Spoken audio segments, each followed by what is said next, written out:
Hi everybody, it's Lori Watzel here with the next installment of Tech Tip Tuesdays. And it might seem a bit strange, but I am going to focus this week on Pinterest.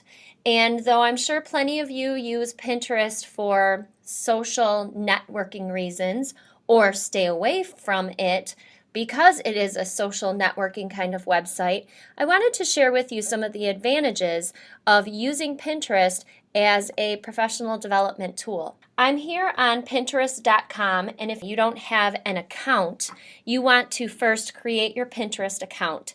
So I'm at Pinterest.com, you would tap on login, and you have the option of creating your account from a Facebook page or from a Twitter account, or you can create your account using an email address. So I'm not going to go into the details of that. If you have any trouble, email me and let me know. But once you do have an account, as I'm sure many of you are aware, Pinterest does have an app. So I'm going to go ahead to my Pinterest app where I am already logged in. You see here plenty of food and recipe ideas, which I tend to use Pinterest for a lot. There's a lot of cool home decorating ideas and kids' birthday party ideas and things that are not at all related to education. But what I do want to point out to you is all of the great educational resources that are located on Pinterest. I'm going to tap in the upper left corner here to get my menu bar to show up, and I'm going to tap on search. You'll notice there's a bunch of categories there already. Education happens to be one of them. I'm going to show you some specifics. So when I tap on search, I'm going to, for instance, type on iPads in education. And right now, it's going to find all the pins that have been pinned on Pinterest that have to do with iPads in education. And there are tons.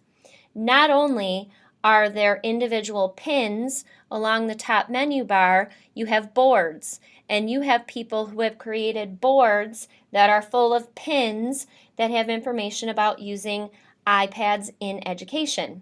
I'm going to go back to the pins for just a moment and go to, for instance, iPads in special education. I'm going to tap on it, and if I want to see what this pin has to offer, I'm going to click on it further, and most of the time it's going to take me out to websites and different resources. Sometimes it's movies that have to do with the topic you just looked up.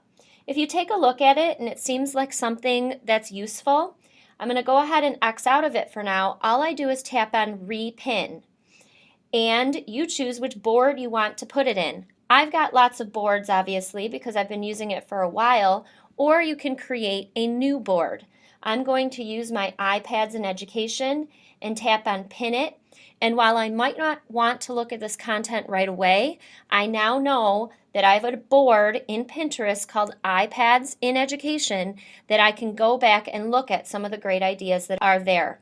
Just to give you an idea of some of the other ideas, one of my personal goals is to start looking toward using iBooks Author and creating books using that app that is available on your MacBook.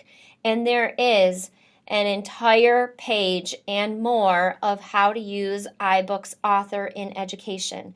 If I tap on boards, again, lots of boards.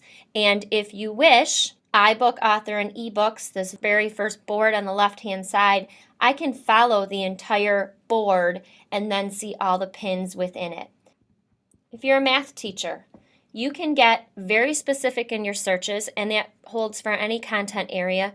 Distributive property. Here is just a page full of pins that have to do with distributive property. And one that you may want to take a look at, iMovie in education.